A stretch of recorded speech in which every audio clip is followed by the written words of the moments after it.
इमरान खान की ज़िमनी इलेक्शन में तारीख साज कामयाबी। 6 नशिस्तों पर बैक वक्त कामयाबी हासिल करके इमरान खान ने नया रिकॉर्ड बना दिया। पाकिस्तान की तारीख में पहली बार किसी भी सियासतदान ने बैक वक्त कौमी असेंबली की 7 नशिस्तों पर इंतखाबात में हिस्सा लिया है। तारीख के औराक की वर्किरदानी की जाए तो ये बात मालूम होती है कि साबिक वज़ीर आज़म शहीद जुल्फ़िकार अली भुट्टो भी कौमी असेंबली की 5 नशिस्तों से इंतखाबात में हिस्सा ले चुके हैं, जिसमें उनको 4 नशिस्तों पर फतह और 1 पर शिकस्त हुई थी। 2018 के इंतखाबात में भी इमरान खान खुद 5 नशिस्तों से बैक वक्त इलेक्शन लड़ चुके हैं और इन तमाम 5 हलकों में चेयरमैन PTI इमरान खान ने कामयाबी हासिल की थी।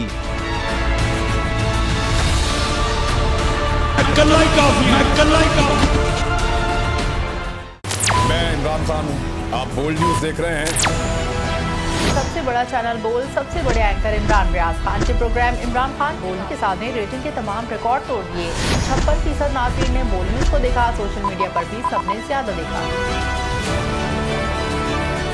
सबसे ज्यादा व्यूज, सबसे ज्यादा रील्स और सबसे ज्यादा रेटिंग के साथ बोल अब भी नंबर 1 पोजीशन पर बरकरार। सब्सक्राइब करें और बेल दबाएं ताकि कोई खबर रह न जाए।